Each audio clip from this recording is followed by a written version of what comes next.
عندنا النهارده سؤال نصه في حته والنص التاني في حته ثانيه خالص. ازاي ازود نشاطي واقلل سعراتي؟ هل السعرات فعلا مرتبطه بالنشاط؟ يعني كل ما تاخد سعرات اكتر كل ما النشاط بتاعك يزيد اكتر؟ لو بصينا على رجل الكهف كانت حياته زي ما انتم شايفين كده بسيطه جدا. كان بيحاول دايما يصطاد بايده وبياكل من الارض، يعني اي حاجه كان بيقدر يجيبها في سكته وهو ماشي كان بيجيبها ويخليها عنده. ايه ده المزايا؟ ايوه يلا قشرها بقى، ايوه اديها، ها حلوه، الف هنا يا معلم. يعني لا كان عنده اجهزه كهربائيه زي مثلا غساله يغسل فيها لبسه، اللي كان بيصطاد بيه بياكل بيه وبينام بيه وبيتعشى بيه. يعني باختصار كانت حياته صعبه جدا.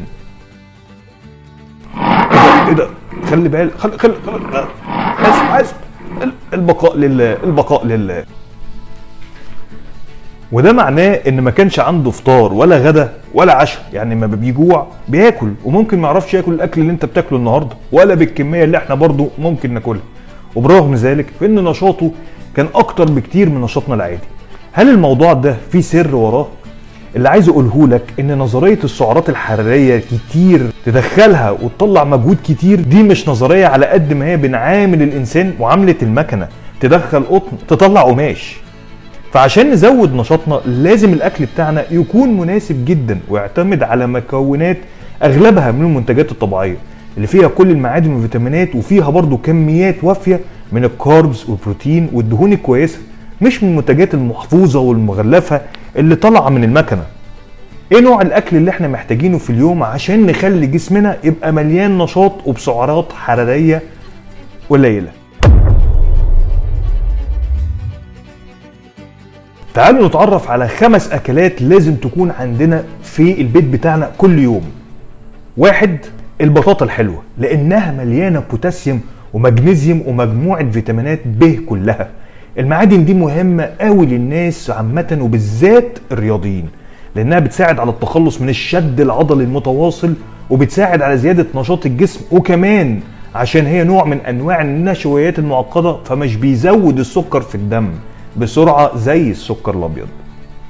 تاني حاجة معانا قرع العسل، بيساعد على زيادة مناعة الجسم، ده غير انه بيساعد على ترطيب الجسم وبيدي الجسم كمان احتياج كافي من المية، ده غير ان فيه بيتا كاروتين فمفيد جدا لصحة عينيك، وكمان مصدر خطير من الالياف اللي بيساعد على سد الجوع وحماية القلب والشرايين من الكوليسترول الضار.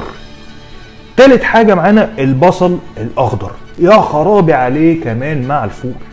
البصل الاخضر 200 جرام بس منه، يعني 3 اعواد بصل مثلا كفيله انها تديك احتياجك من الالياف في جسمك، ودي يا جماعه ضروريه جدا لخفض الكوليسترول، واللي بالتالي بتخلي جسمك قادر ان هو يقوم بدوره الطبيعي وتستعيد نشاطك اكتر كمان. ده غير ان 25% من احتياجك من فيتامين سي موجود في البصل الاخضر اللي بيساعد الجسم على الوقايه من الامراض وبالتالي زياده نشاطك اليومي. رابع حاجه معانا الموز، ويمكن احسن حاجه لجسمك الصبح قبل ما تاكل اي حاجه انك تاخد موزايه. للناس اللي بتحب تلعب رياضه الصبح قبل التمرين من نص ساعه لساعه، تديك قوه، نشاط، تركيز، وكمان بتحسن مودك اثناء التمرين بتاعك.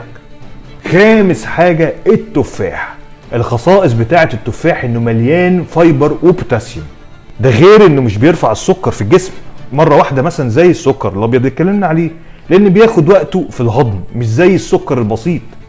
التفاح كمان من خصائصه انه بيساعد على رفع المناعه في الجسم وبالتالي بيزود النشاط وبيقوي القلب، لانه كمان بيساعد على خفض نسبه الكوليسترول في الدم.